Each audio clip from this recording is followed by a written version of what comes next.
Hello. Well, in this particular episode, I want to talk about the Bible, economics, and the Constitution, and the Constitution and the Tamarisk Tree. The Apostle Paul said in Philippians 4:19, "My God will supply all your needs according to his riches in glory in Christ Jesus."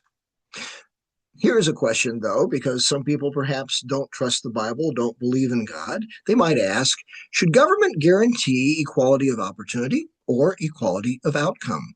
Well, that's a good question that we'll touch on from time to time throughout these lessons. But for now, let's ask the questions, what did the founding fathers think?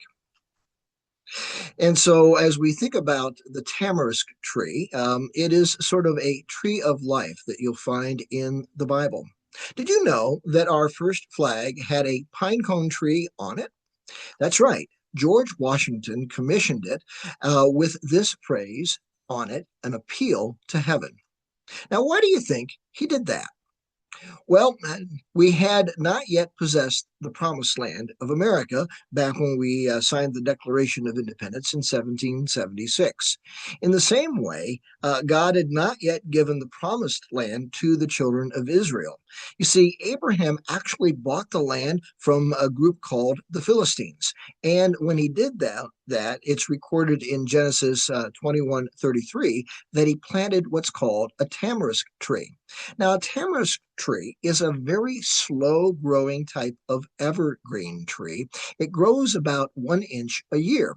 And so it wouldn't be unlikely that might take as many as 400 years for it to reach maturity. And so in the Bible, it says that Abraham referred to God as El Olam, which means the everlasting God, an ancient God who will follow up and perform all of his promises. And so, as I said, Israel did not possess the promised land for another 400 years. Essentially, Isaac, Abraham's son, had to grow up, have children. One of those was a man by the name of Joseph. Joseph went down into Egypt and essentially became the vice pharaoh of Egypt and managed a time of both plenty and famine. During the famine, he had the Israelites come down and dwell in Egypt, and that lasted for a while until Pharaoh forgot about the Israelites and Joseph and enslaved the Israelites. And then a guy by the name of Moses was lifted up by God, who led the children of Israel out of Egypt in what is called the Exodus. And so by the time they finally get to the promised land, about 400 years have gone by, and now that tamarisk tree that Abraham had planted had come to full bloom.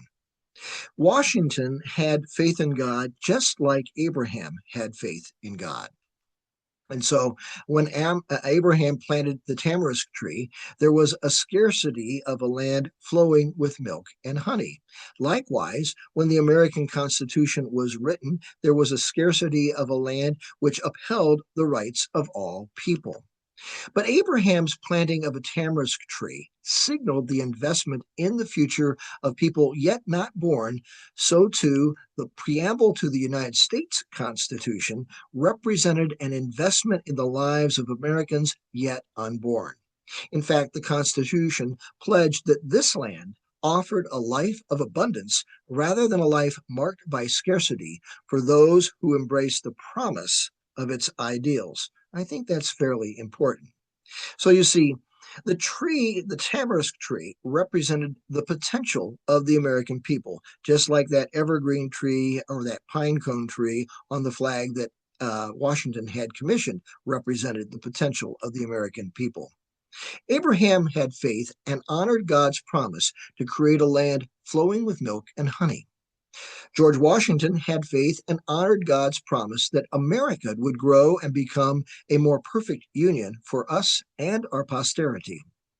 Susan B. Anthony, a champion of women's rights during the 1800s, as well as working with Frederick Douglass to free the slaves, recognized this when she gave a speech in January 16th, 1873, and she said the following, quote, "The preamble of the federal Constitution says, 'We, the people of the United States, in order to form a more perfect union, establish justice ensure domestic tranquility, provide for the common defense, promote the general welfare, and secure the blessings of liberty to ourselves and our posterity, do ordain and establish this Constitution for the United States of America. But she went on to say this: it was we, the people, not we, the white male citizens, nor we, the male citizens, but we, the whole people, who formed the Union. And we formed it not to give the blessings of liberty, but to secure them. I think that's very important, to secure those blessings. Not to the half of ourselves and the half of our posterity, but to the whole people, women as well as men. The founders would say it is we, the people, not we, the government, that provide equal opportunity.